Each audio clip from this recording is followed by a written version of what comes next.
Boa noite a todos. Vamos abrir nossas Bíblias em 1 Timóteo, capítulo 1. 1 Timóteo, capítulo 1, epístola pastoral. Eu já venho de um tempo tratando sobre essa epístola e aplicando na parte da apologética, que é o estudo sobre seitas e heresias, né? Ali na igreja de Éfeso havia uma quantidade de pessoas gnósticas e também judeus que estavam lançando fermento naquela igreja, né? Fermento que estava contaminando a igreja. Então o apóstolo Paulo escreveu essa epístola aqui, tratando vários assuntos. No versículo 3, vamos fazer a leitura do versículo 3 e versículo 4 para a gente entender. Versículo 3: Quando eu estava de viagem rumo à Macedônia, te roguei que permanecesses ainda em Éfeso, para admoestares a certas pessoas, a fim de que não ensinem outra doutrina, nem se ocupem com fábulas e genealogias sem fim, que antes promovem discussões do que o serviço de Deus na fé. Então, Paulo, descendo para a Macedônia, pediu para que Timóteo continuasse ali em Éfeso, para admoestar, ou na versão NVI, ordenar certas pessoas, a fim de que não ensinem outra doutrina, outros ensinamentos, a não ser o ensinamento cristão. O que tem acontecido? No começo do versículo 4, está assim: nem se ocupem com fábulas ou mitos, na NVI, e genealogia sem fim. Essas fábulas aqui, nós estamos falando sobre realmente o conhecimento humano, né? Na Grécia havia uma certa quantidade de pessoas que tinham o raciocínio lógico, e nesse raciocínio lógico pensava a respeito da pessoa de Cristo, né? Usava a linha racional, e não é só na Bíblia, isso continua até hoje. Várias religiões têm uma linha de raciocínio lógica e trazem isso para dentro do cristianismo. Se nós vermos ali 1 Coríntios capítulo 2, apóstolo Paulo diz o seguinte: a nossa sabedoria não é desse século ou desse tempo, mas a nossa sabedoria vem de Deus. Essa sabedoria que o apóstolo Paulo está falando é justamente sobre gnoses. A palavra gnoses no grego é justamente sabedoria ou conhecimento. Então toda vez que a gente vê no Novo Testamento conhecimento humano ou sabedoria humana, essa palavra está falando sobre justamente o gnoses, ou, trazendo para hoje, gnosticismo, que eram aqueles gregos, ou aquelas pessoas, né, que tinham uma linha de raciocínio lógico a respeito da pessoa de Deus. O pecado entrou no mundo. O pecado entrando no mundo, Deus não pode habitar conosco, então Deus está longe da gente. Isso é o gnosis que ensina, o gnosticismo. Então, os gnósticos acreditavam que a gente podia pecar à vontade, sem problema nenhum. No futuro, Deus iria pegar o nosso espírito. Ou seja, o nosso espírito é puro, mas o nosso corpo é carnal. Então, podemos pecar à vontade. Quem ensinava isso eram os gnósticos. Principalmente vindo isso da Grécia, né? Sem contar que esses gnósticos não criam em Jesus Cristo como Deus. Eles não conseguiam entender como que um Deus morria na cruz. Como é que um Deus morre na cruz? Então, essas linhas de raciocínio lógica, eles acreditavam que Jesus Cristo não era Deus. Então, tudo isso, que essas pessoas, esses gregos, introduziram dentro da igreja, contaminou a igreja primitiva. E vamos lembrar de uma coisa: na igreja primitiva não tinha a Bíblia, o Novo Testamento escrito, para a gente poder ler e comparar o ensino deles com o ensino desses gnósticos com o ensino do Senhor Jesus Cristo, né? Ou dos apóstolos. Não tinha a Bíblia escrita para facilitar isso, né? No versículo 4 aqui: nem se ocupem com fábulas e genealogias sem fim. Essas genealogias está falando justamente sobre o judaísmo. O judaísmo, se nós lermos o Novo Testamento, os judeus /cristão, eles se diziam ser cristãos, mas eles estavam introduzindo o judaísmo dentro do cristianismo. Eles estavam fazendo proselitismo, que é fazer aquelas pessoas judeus que se tornaram cristãos, e esses cristãos teriam que se circuncidar, guardar os sábados, guardar as festas. Então esses judeus, que essa genealogia sem fim, os judeus lembravam da aliança que Abraão fez com Israel, e fez a promessa que da descendência, né, de Abraão seria como a areia do mar, e Deus ia se revelar, se mostrar amar aquela nação de Israel. E os judeus não poderiam quebrar essa aliança, que é a circuncisão, guardar a Páscoa, né? E tantas outras costumes judaicos. Então os apóstolos tinham que quebrar, né, esse ensinamento herege nessa igreja. E esses ensinamentos hereges, nós entendemos que esses ensinamentos é chamado de haireses, né? No grego, esse haireses significa seita ou heresias. São heresias introduzidas dentro da igreja. Essa palavra haireses aparece 9 vezes no Novo Testamento. Ela aparece como facção, heresia, partido, e 6 vezes aparece como seita. Então as seitas hereges ou haireses, esse nome seita, a gente não pode falar que isso é uma palavra moderna, mas é uma palavra bíblica, no Novo Testamento. É uma palavra antiga. Então uma passagem bem comum para a gente ver onde é usada a palavra haireses, para a gente entender que as seitas pseudo-cristãs ou cristãs já tem no Novo Testamento, né? Nós falamos seitas heréticas, no Novo Testamento já tem essas seitas.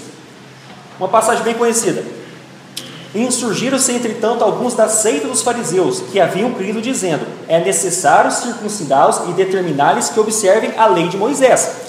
Aqui a palavra hairés está falando sobre a seita dos fariseus.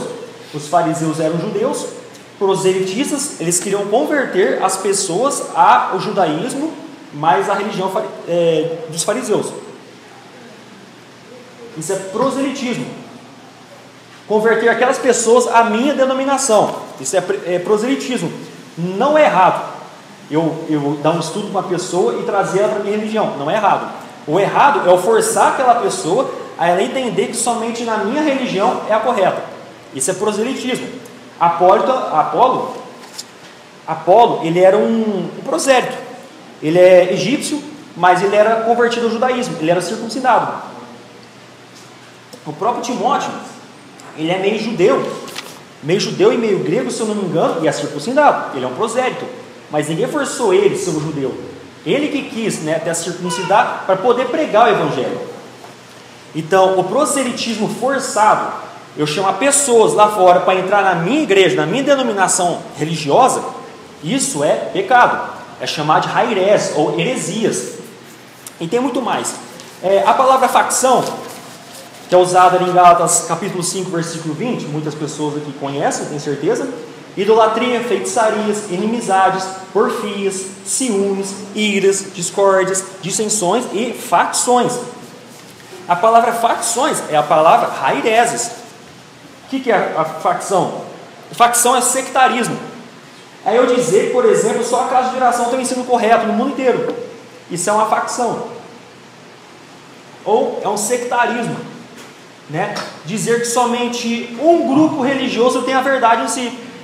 Somente um grupo religioso tem Cristo naquela denominação. Ou então somente um grupo religioso, Deus se revela naquele lugar.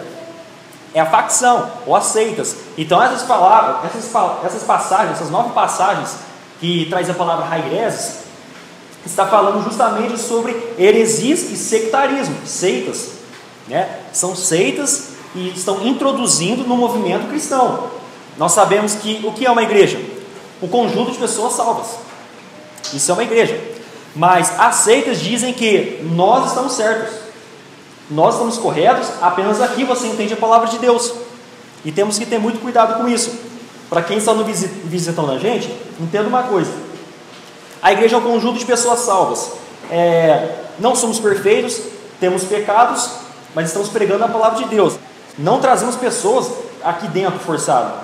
Nós falamos aqui é uma igreja decente, pessoas decentes, e estamos pregando a palavra de Deus, né? Esse é o nosso intuito. Mas quando nós fazemos estudo bíblico, eu voltando da clínica com o irmão Elcio, a gente estava conversando sobre isso.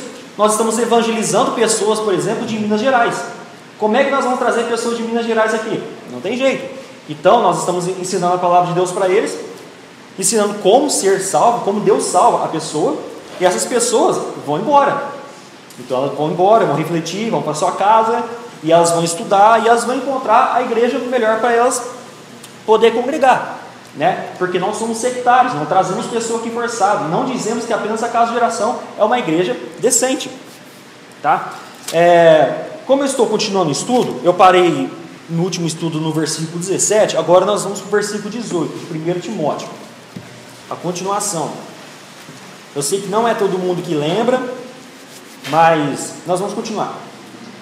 Então, no versículo 18 de 1 Timóteo, está assim: este é o dever que te encarrego, ó filho Timóteo, segundo as profecias de que antecipadamente foste objeto. Combate firmado nelas o bom combate, mantendo fé e boa consciência, porquanto alguns, tendo rejeitado a boa consciência, vieram a naufragar na fé.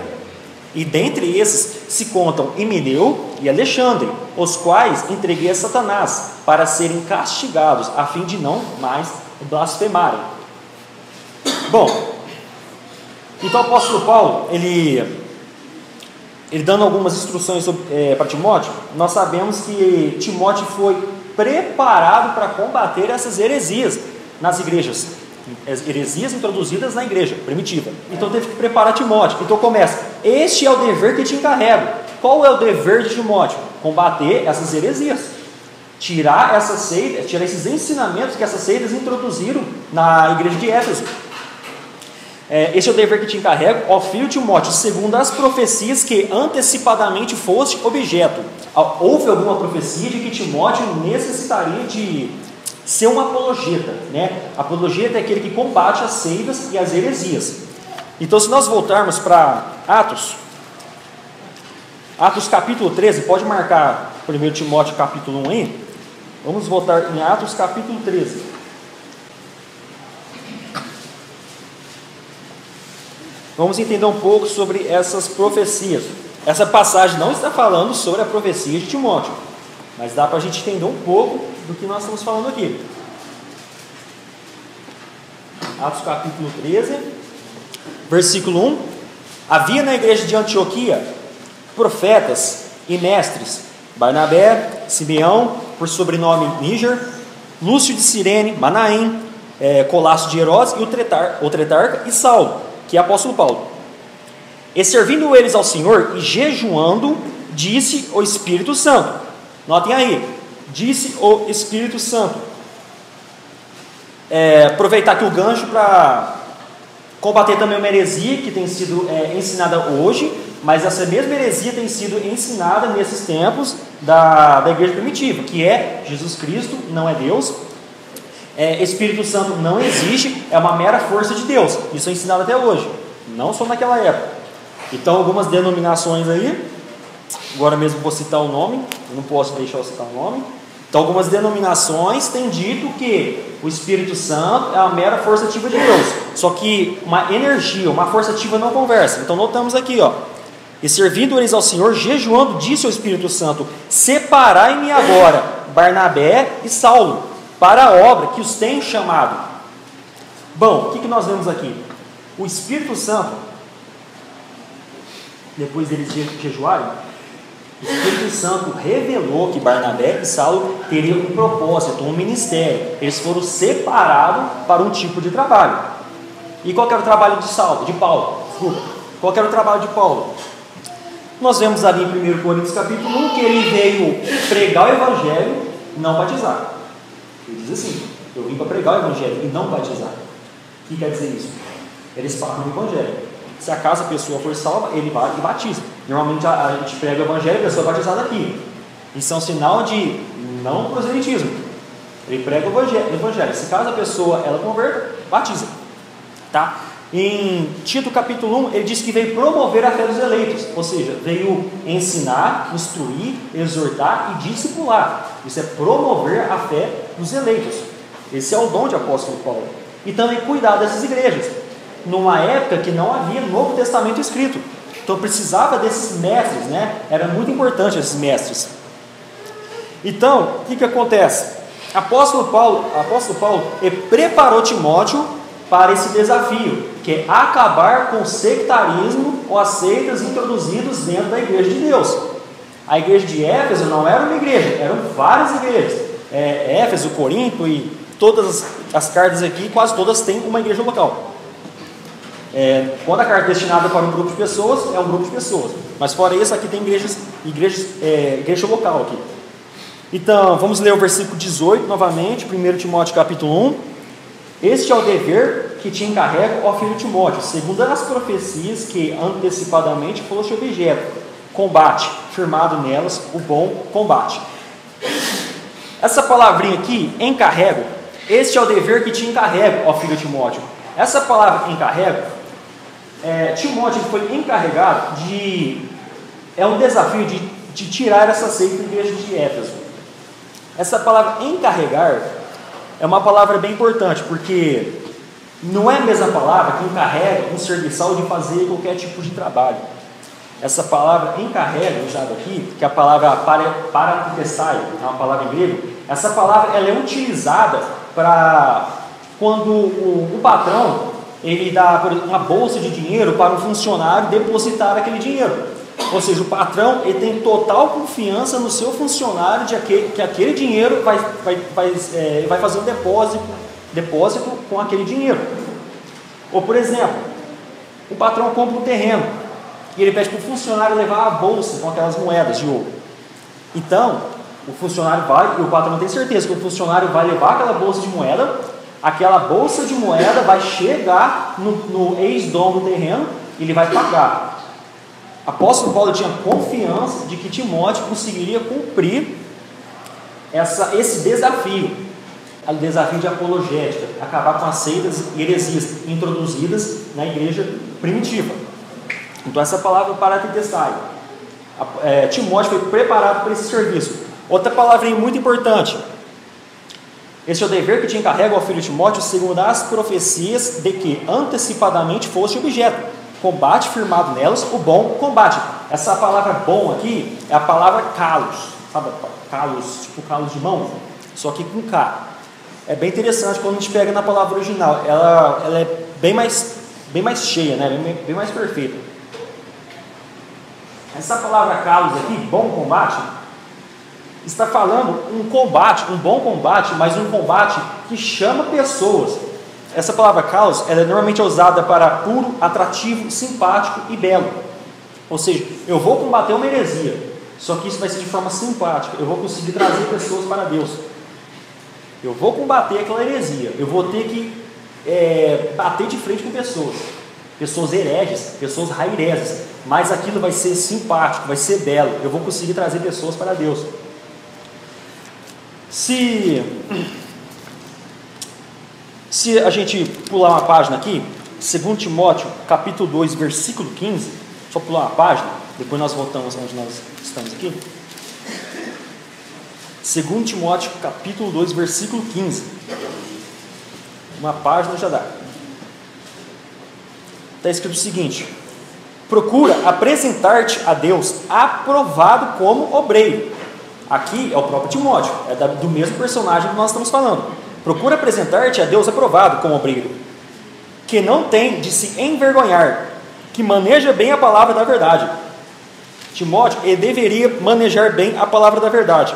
Mas o que eu queria focar aqui é o seguinte: Timóteo não podia se envergonhar.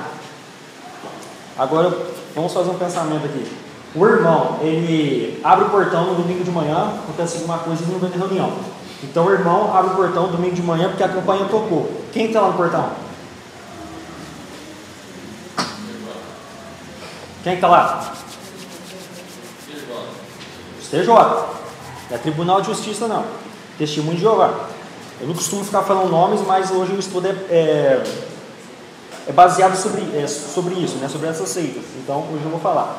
Bom, então, suponhamos que alguém aqui da casa de oração fez uma festa sábado à noite, uma festa de aniversário, não sei, tem visitas na sua casa e quem está dormindo na sua casa. Então, todo mundo aqui dormiu tarde e não vai dar para acordar para vir na ceia, então vamos dormir e domingo nós vamos na reunião à noite, tudo certo. Então, vai lá, né, de manhã, começa a bater no portão, o cachorro late, você é obrigado a atender o portão. Certo? Na hora que sai o portão, domingo de manhã, está lá o pessoal lá com a Bíblia grossa debaixo do braço, aquela roupinha, aquela maletinha, 2 pessoas, e foi um sobrinho seu, um parente seu, foi junto com você atender o portão, certo? Aí você vai conversar com a pessoa, você fala, tem gente me olhando aqui, né? Que no caso é meu parente, né? Meu sobrinho, meu primo, está lá me olhando. E agora eu tenho que combater essa heresia que eles me falaram. Então eles começam a falar um monte de coisa para você. Aquelas coisas, né, que vocês já conhecem. Daqui a pouquinho eu posso falar mais sobre isso. Lembra qual que era a palavra ali? Procura apresentar-te a Deus aprovado como obreiro que não tem de se envergonhar. Vocês vão conseguir discutir com aquelas pessoas, aqueles primos nossos distantes, vocês vão conseguir discutir com eles sem passar vergonha diante de um parente seu, um sobrinho seu, ou seu próprio filho? Vocês estão preparados para discutir com aquelas pessoas, conversar, mostrar a verdade para ele. Para aquelas pessoas aí, tem dois, e você sozinho. Você provavelmente sem Bíblia. Você pode pedir licença e lá buscar uma Bíblia. Você consegue discutir com aquelas pessoas e não passar vergonha diante de um parente seu, um filho seu? Ou você vai pedir licença, fechar o portão e o seu familiar vai falar assim: nossa, mas por que você não conversou com ele? Que foda de educação que é essa? Agora eu vou descer aí embaixo aí, fazer uma rapidinho de novo. Quem aqui consegue identificar nota de R$100? Duas notas de R$100 aqui. Quem consegue identificar qual que é verdadeira e qual que é falsa? Eu vou mostrar para todo mundo. Ó, tem aqui em cima e de baixo. Qual que é verdadeira e qual que é falsa? Qual que é verdadeira e qual que é falsa? Tá de cima e de baixo. Tá olhando? Vamos, gente. Ele está rodando. É de cima. É de baixo aqui é falso ou verdadeiro? Pode trás aí, qual que é o nome verdadeiro? Qual que é verdadeiro? Vamos falar aí você. Qual nota é verdadeira? O S ele. Vou palpar. Mudou essa ideia?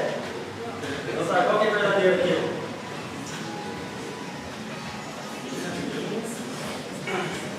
A luz é falsa?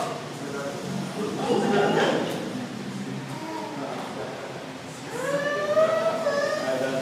Qual que é a falsa aí? É verdadeiro mesmo? É verdadeiro? Então vamos lá. Todo mundo está falando que a de cima é verdadeira. E algumas pessoas falaram que as duas são falsas. Sabe qual que é o problema, irmãos? O problema é que quanto mais a seita se parece com uma igreja cristã, mais problemas nós temos de identificar essa seita. Quanto mais essas igrejas pseudo-cristãs ou cristãs, essas igrejas raireses que levam a heresias, né? A palavra de Deus, quanto mais parecido com a igreja cristã, mais dificuldade você tem de mostrar que aquela igreja é verdadeira. No caso não, que aquela igreja é falsa. E se eu falasse para vocês que as duas notas são falsas? Podia ter palpado. Agora, como é que vocês vão provar que as duas notas aqui, a de cima aqui é verdadeira?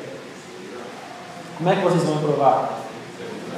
As pessoas que trabalham com dinheiro, elas usam uma luz, né, uma luz negra ou aquela caneta. Mas a gente, às vezes, a gente não tem isso. Nós temos que ter isso aqui, ó, nossa cabeça. Nós, para identificarmos uma igreja herege, é muito fácil. A gente identificar que o CJ é uma igreja herege é muito fácil. É só ver que eles são antitrinitários. A maior parte das seitas heréticas são antitrinitários. Não acreditam na trindade.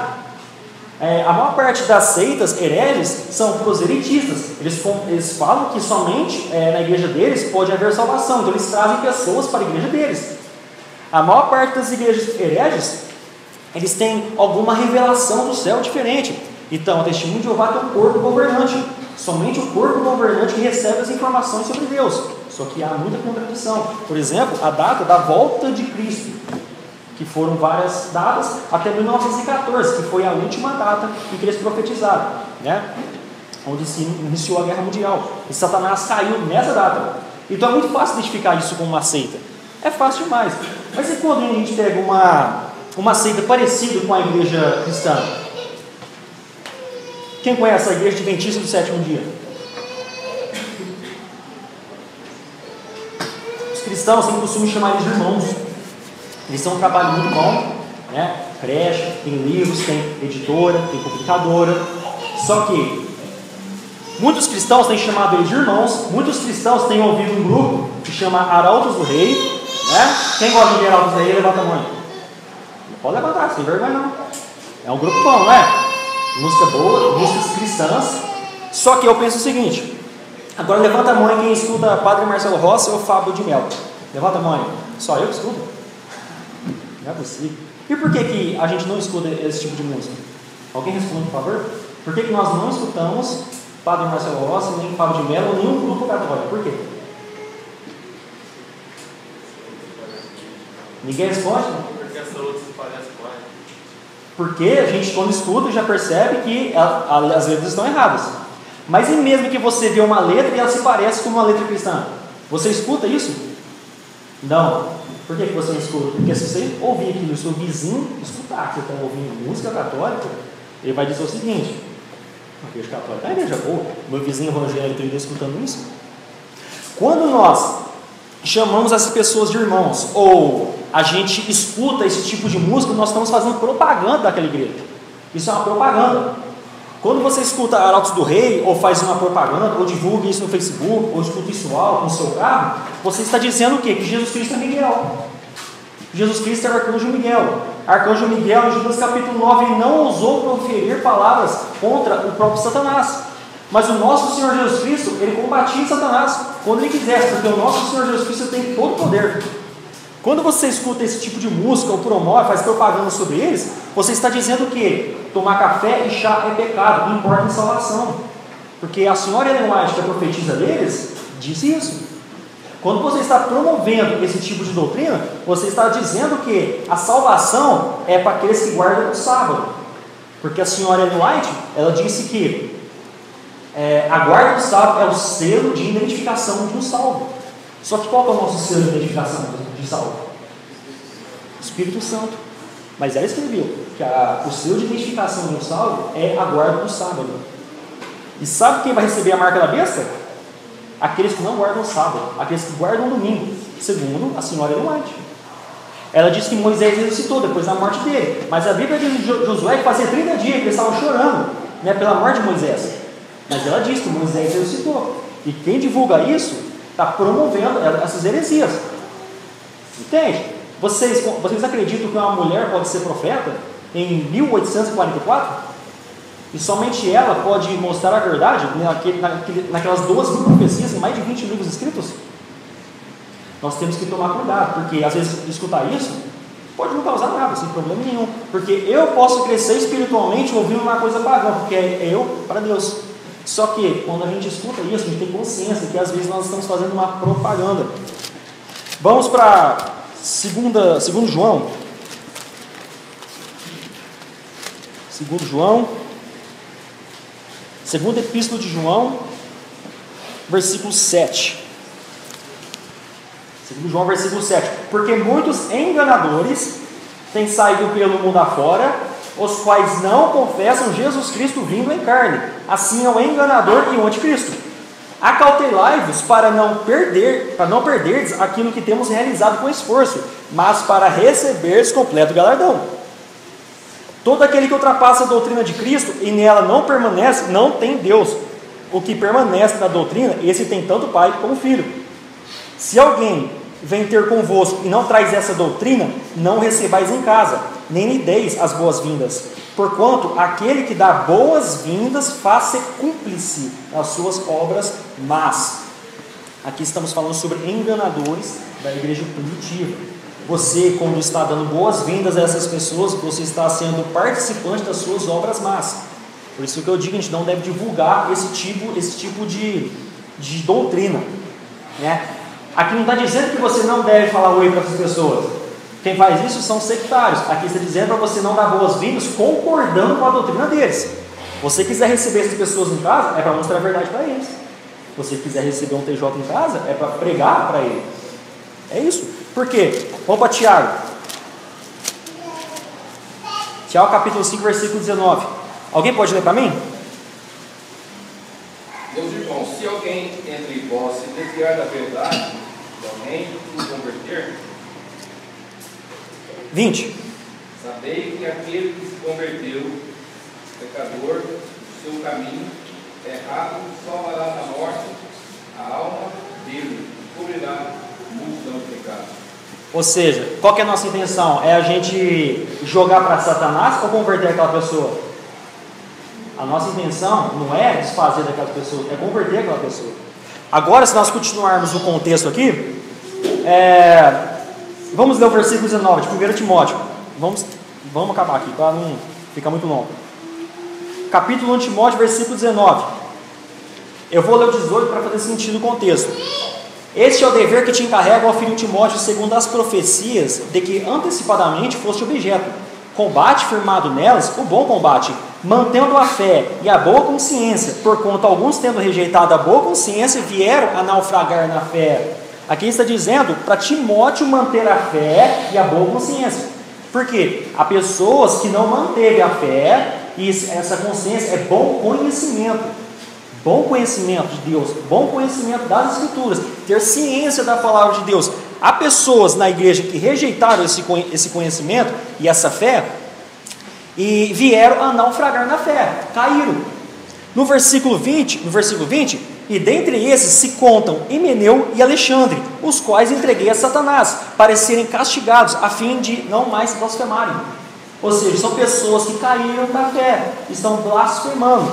Se nós virarmos a página aqui, em 2 Timóteo, capítulo 2, versículo 17 e 18, vamos ver quem que é esse Himeneu. Nós estamos acabando, 2 Timóteo, capítulo 2, versículo 17 e 18.